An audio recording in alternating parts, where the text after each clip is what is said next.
हाँ बच्चों देखिए क्वेश्चन नंबर 18 है।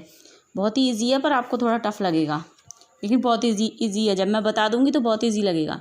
इसमें आपसे पूछा गया कि लैम्डा के किस मान के लिए जो ये फलन दिया गया है एफ ऑफ एक्स, फलन किस तरह परिभाषित है कि लैम्डा यदि एक्स यदि 0 से छोटा और 0 के इक्वल है तो फंक्शन की वैल्यू होगी lambda into x square minus 2x, और यदि एक्स की वैल्यू 0 से ग्रेटर है तो फंक्शन की वैल्यू होगी 4x प्लस 1। तो आपको ये प्रूफ करना है कि ये प्रूफ नहीं करना, ये बताना है कि लैम्डा की किस वैल्यू के लिए ये x बराबर 0 पर सतत है और x बराबर 1 पर सतत होने के बारे में आप क्या कह सकते हैं। ठीक है, यानी कि सबसे पहली चीज़ तो ये कि फंक्शन की वैल्यू केवल एक ही पॉइंट पर चेंज हो रही है, वो है 0। तो 0 पर ये सतत होगा या नहीं होगा ये तो हमें चेक करने पर ही पता चलेगा।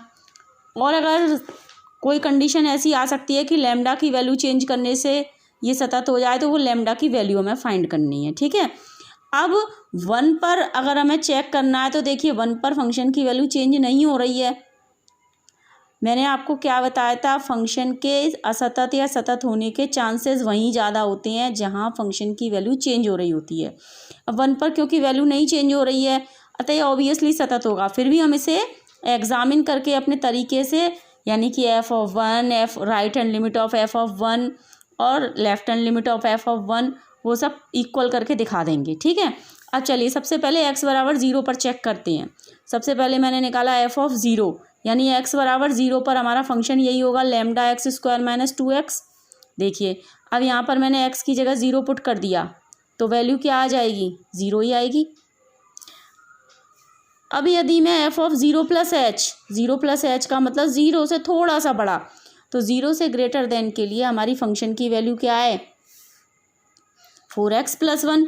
तो 4x प्लस 1 में x की जगह हम रखेंगे 0 प्लस एच, तो हमारी वैल्यू आ जाएगी फंक्शन की 1। ठीक है, अब F of limit H tending to 0 F of 0 minus H, यानी कि LHL लेफ्ट हैंड लिमिट निकालेंगे।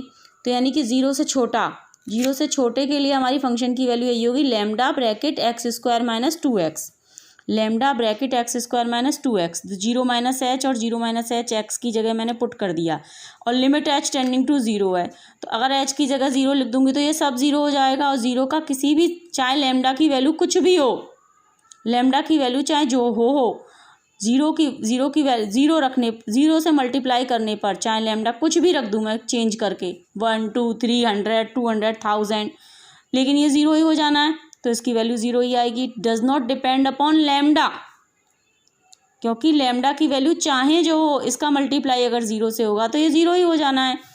तो यहाँ क्या हुआ, यहाँ भी वैल्यू लैम्डा की कुछ भी रखेंगे तो ये 0 ही हो जाना है। तो लैम्डा की वैल्यू पर तो ये डिपेंड ही नहीं कर रहा, तो हम क्या कह सकते हैं, लैम्डा के प्रत्येक मान के लिए फलन x बराबर 0 पर कैसा है, असतत है, यानी कि सतत नहीं है। लैम्डा के किसी भी मान के लिए फलन सतत नहीं है। ठीक है, ये समझ में आया आपको। अब हम चेक करते हैं x बराबर 1 पर। जैसा कि मैंने आपको पहले बताया कि फंक्शन की वैल्यू 1 पर चेंज ही नहीं हो रही है, बदल ही नहीं रही है, तो ये सतत ही आएगा। अब चेक कर लेते हैं एक बारी, एफ ऑफ 1 निकालेंगे। एफ ऑफ 1 तो यानी जो 1 है वो 0 से बड़ा है कि छोटा है ये बताइए, क्योंकि हमें फंक्शन की वैल्यू 0 से ग्रेटर के लिए दे रखी है, 0 से लेस के लिए, और 0 के इक्वल तो है ही नहीं। तो 1 तो 0 से बड़ा है, तो हमारी फंक्शन की वैल्यू क्या होगी, एफ ऑफ एक्स प्लस 1। तो यहाँ पर F of x plus 4x plus 1 रखकर x की जगह 1 पुट कर दिया तो हमारी फंक्शन एफ ऑफ 1 की वैल्यू आ गई 5। अब इसकी राइट हैंड लिमिट निकालेंगे, यानी 1 से थोड़ा सा बड़ा। तो जब 1 से बड़े के लिए ये फंक्शन है तो 1 के लिए ये फंक्शन है, तो 1 से ग्रेटर के लिए भी यही फंक्शन होगा। क्यों, क्योंकि x इज़ ग्रेटर देन 0 के लिए है, तो 0 से बड़ा है तो 1 से भी बड़ा यही होगा। तो 4x प्लस 1, तो x की जगह 1 प्लस एच रख दिया, तो ये भी limit H tending to 0 put करेंगे तो ये भी 5 आ जाएगा। अब निकालते हैं हम लेफ्ट हैंड लिमिट। क्या निकालते हैं, left hand limit. Left hand limit होगी एफ ऑफ 1 माइनस एच, यानी 1 से थोड़ा सा छोटा, 1 से बहुत छोटा, इतना छोटा कि लिमिट एच टेंडिंग टू 0, तो 0 से तो बड़ा ही होगा ना, 0 से तो बड़ा ही होगा। जैसा कि मैं पहले भी आपको बता चुकी हूँ, मान लीजिए 0 है, ये 1 है, तो 1 से बिल्कुल थोड़ा सा छोटा लेना है, तो 0 से तो वो बड़ा ही होगा ना। तो इसीलिए यहाँ पर भी फंक्शन की वैल्यू क्या आएगी, जो 0 से ग्रेटर वाली है, 4x प्लस 1। तो यहाँ पर x की जगह 1 माइनस एच रखा प्लस 1 इक्वल टू 5। तो यहाँ तो लैम्डा वाला फंक्शन किसी के लिए आया ही नहीं, तो लैम्डा के प्रत्येक मान के लिए लैम्डा की वैल्यू पर ये भी डिपेंड नहीं करता, अतः x बराबर 1 पर फलन सतत है। आई होप आपको बहुत अच्छे से समझ में आया होगा। फिर भी अगर किसी की कोई क्वेरी हो तो आप मुझसे पूछ सकते हैं। ओके।